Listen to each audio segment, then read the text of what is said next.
दोस्तों, कहते हैं दुनिया में नेकी करने वाले कम हैं और समझने वाले उससे भी कम, पर ईश्वर वह हर नेकी का लेखा रखते हैं। आज की कहानी सिर्फ कहानी नहीं, एक एहसास है कि अच्छे कर्म कभी व्यर्थ नहीं जाते। भले देर लगे पर फल मिलता जरूर है। घने जंगलों के बीच एक शांत छोटा सा आश्रम था।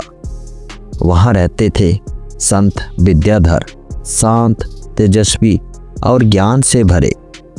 उनका एक युवा शिष्य था आरव। मन उसका अच्छा था पर थोड़ा चंचल था। उसे लगता था यदि नेकी करो तो तुरंत अच्छा ही होना चाहिए, पर जीवन हमेशा ऐसा नहीं होता।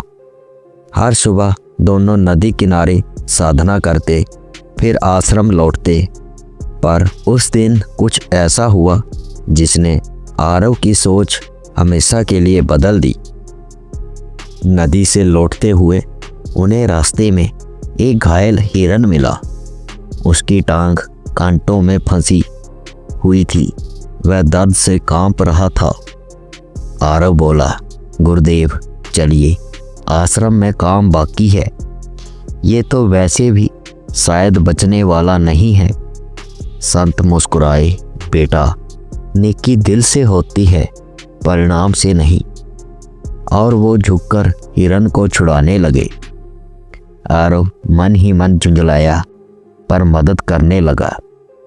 कुछ देर बाद हिरन वहां से भाग गया, बिना धन्यवाद, बिना किसी चमत्कार की। आरव बड़बड़ाया, हमारा समय भी गया, मेहनत भी, और बदले में मिला क्या? संत बस मुस्कुराकर आगे बढ़ते रहे। फिर जंगल से निकले ही थे कि आसमान हल्का अंधेरा होने लगा। धीरे धीरे तेज गरज, फिर मूसलाधार बारिश। दोनों एक गिरे हुए पेड़ के तने के नीचे रुक गए। तूफान ने जंगल को हिला दिया।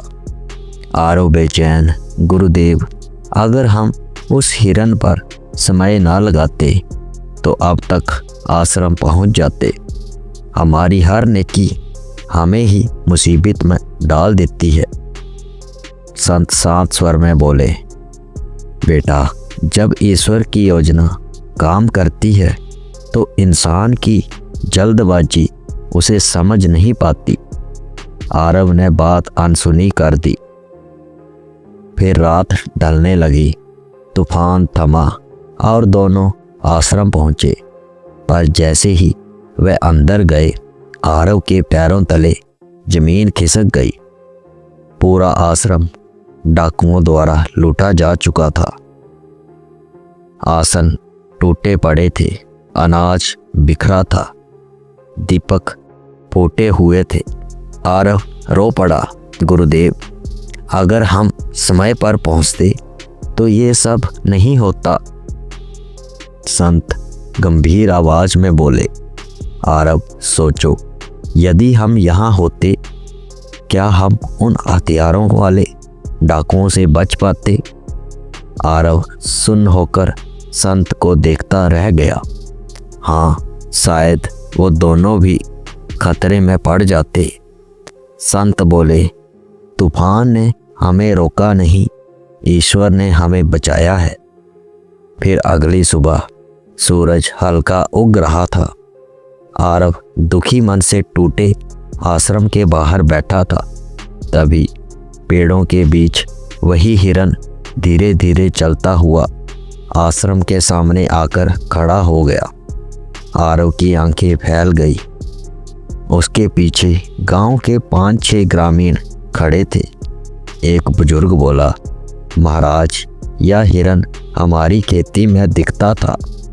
आज घायल टांग देखकर हम उसे खोजते खोजते यहाँ तक आ गए और आपका आश्रम टूटा देख हम मदद के लिए आए हैं।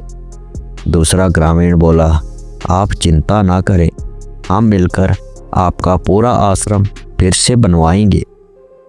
आरव रो पड़ा, गुरुदेव, हमने तो सोचा था कि नेकी बेकार गई, पर इस हिरन ने हमारी जान भी बचाई और हमारा आश्रम भी। संत बोले, यही है ईश्वर की योजना। नेकी का फल तुरंत नहीं मिलता बेटा, सही समय पर मिलता है। आरव उनके चरणों में गिर गया।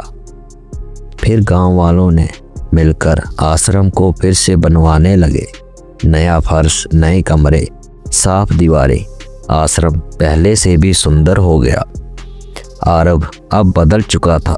वह समझ गया था नेकी में धैर्य चाहिए, क्योंकि हर अच्छे काम का फल ईश्वर अपने समय पर देता है। संत ने उसके कंधे पर हाथ रखकर कहा, आज तो मेरा सच्चा शिष्य बन गया। आरव भावुक होकर बोला, गुरुदेव, अब मैं किसी भी नेकी से पीछे नहीं हटूंगा। भले बदले में कुछ ना मिले, पर विश्वास कभी नहीं टूटेगा। दोस्तों, जीवन में की गई नेकी कभी व्यर्थ नहीं जाती। भले आज परिणाम ना मिले, पर कल वही नेकी बनकर आपका सबसे बड़ा सहारा बन सकती है। नेकी करो और ईश्वर की योजना पर भरोसा रखो। दोस्तों, जैसा कि हर बार कहानी के अंत में मैं आपसे कहता हूँ, अच्छे कर्म करिए, अपने बूढ़े माँ बाप की सेवा करिए।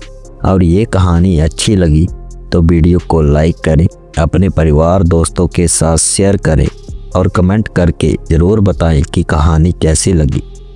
और ऐसी ही और कहानियों के लिए इस चैनल को सब्सक्राइब करें।